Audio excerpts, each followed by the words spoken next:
성도 여러분 안녕하세요. 지난 8월 31일 주일 예배 때 들었던 출애굽기 11장 말씀 다들 기억하시죠? 바로를 향한 하나님의 그 마지막 경고. 오늘 그 강력했던 메시지의 핵심들을 다시 한번 되짚어보면서 우리 삶에 적용해보는 시간을 갖겠습니다. 설교 제목이기도 했던 바로 이 구절. 내가 애국 가운데로 들어가리니. 이 한마디가 하나님의 방식에 엄청난 변화가 시작됐다는 걸 알리는 신호탄이었어요. 아니, 대체 어떤 상황이었길래 하나님께서 직접 움직이시겠다고 한 걸까요? 이게 오늘 우리에게는 또 어떤 의미가 있는지 한번 깊이 들어가 보겠습니다.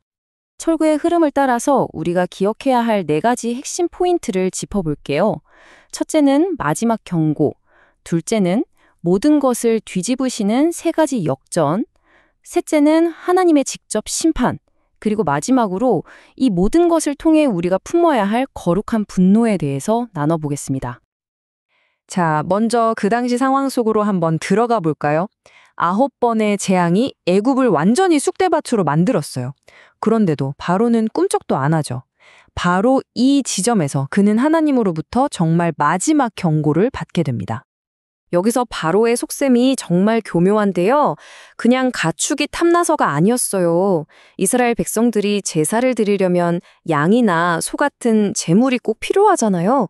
그걸 못하게 막아서 하나님께 예배드리는 걸 아예 원천 봉쇄하려고 했던 거죠. 아주 악랄한 영적 공격이었습니다. 바로의 교만이 어디까지 가냐면요. 모세한테 내 얼굴을 보는 날엔 넌 죽는다. 이렇게 말을 해요. 근데 이 말 어디서 들어본 것 같지 않으세요? 맞아요. 오직 하나님만이 하실 수 있는 말이거든요. 이건 진짜 선을 넘은 거죠. 마치 자기가 생명의 주인이라도 된 것처럼 하나님을 흉내낸 거예요. 돌이킬 수 없는 강을 건넌 순간이었습니다. 그런데 바로가 이렇게 교만하게 나올 때 하나님은 뭘 준비하고 계셨을까요?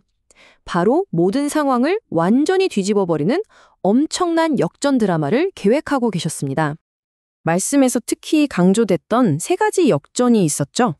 공의의 역전, 부르짖음의 역전, 그리고 위상의 역전. 하나님의 주권이 어떻게 드러나는지, 무너진 것들이 어떻게 제자리를 찾게 되는지 하나씩 살펴보겠습니다. 첫 번째는 공의의 역전입니다. 하나님이 이스라엘 백성들한테 애굽 사람들한테 가서 은금 패물을 달라고 하라고 시키세요. 이게 그냥 남의 물건 뺏으라는 뜻이 절대 아니었어요. 여기엔 2가지 중요한 의미가 있었죠.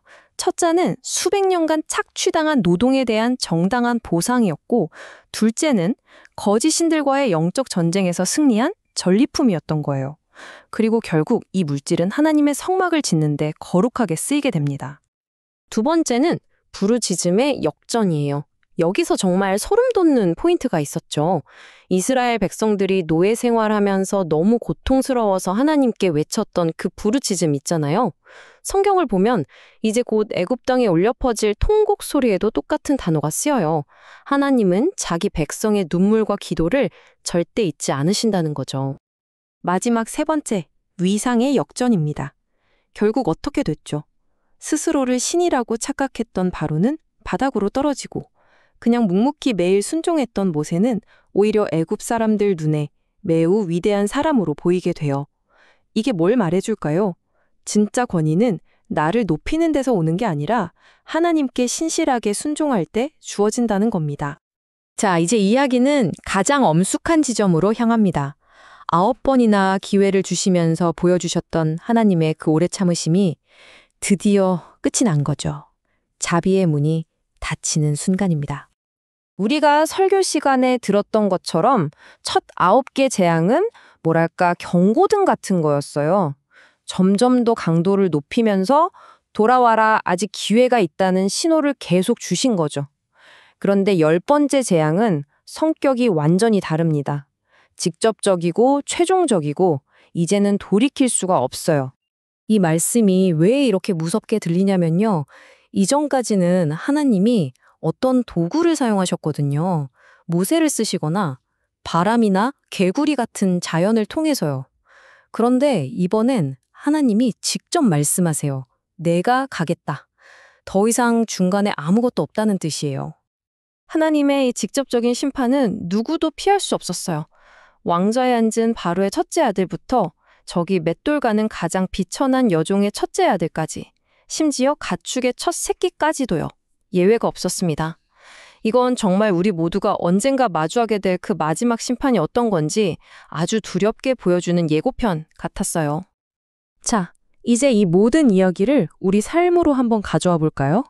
이 마지막 경고를 전하고 나서 모세가 바로 앞에서 나올 때 성경은 그가 심히 노하여 나왔다고 기록해요. 이 분노에서 우리는 뭘 배울 수 있을까요? 설교에서 들었듯이 이건 거룩한 분노예요. 우리가 평소에 내는 그런 화량은 차원이 다른 거죠. 자존심 상해서 기분 나빠서가 아니었어요. 죄를 향한 하나님의 그 슬픈 마음에 함께 아파하고 영적인 무지함 때문에 결국 파멸로 달려가는 그 모습을 보면서 터져나온 의로운 분노였습니다. 목사님께서 인용해 주신 김수영 시인의 시 기억나세요? 거대한 불의와 잘못된 것들에는 침묵하면서 고작 50원짜리 갈비에 기름이 많다고 버럭 화를 내는.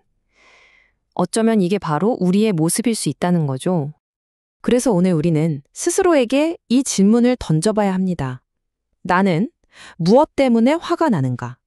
내 감정의 에너지는 지금 어디에 가장 많이 쏟아지고 있는가? 한번 생각해 보세요. 내 하루의 에너지를 갉아먹는 그 분노다. 혹시 차가 막히는 것, 배달이 늦는 것 같은 사소한 불편함은 아닌가요? 아니면 정말 하나님의 마음을 아프게 하는 이 세상의 불의와 잃어버린 영혼들, 그리고 빛을 잃어가는 교회를 보며 아파하는 마음에서 나오는 분노인가요? 결국 핵심은 이겁니다. 우리 마음의 주파수를 하나님의 마음에 맞추는 것. 오늘 들었던 말씀을 다시 기억하면서 나의 분노가 어디를 향하고 있는지 점검해보고 그 힘을 하나님 나라를 위한 기도와 행동으로 바꾸는 저와 여러분이 되기를 간절히 소망합니다. 이번 말씀 리뷰에 함께해 주셔서 감사합니다.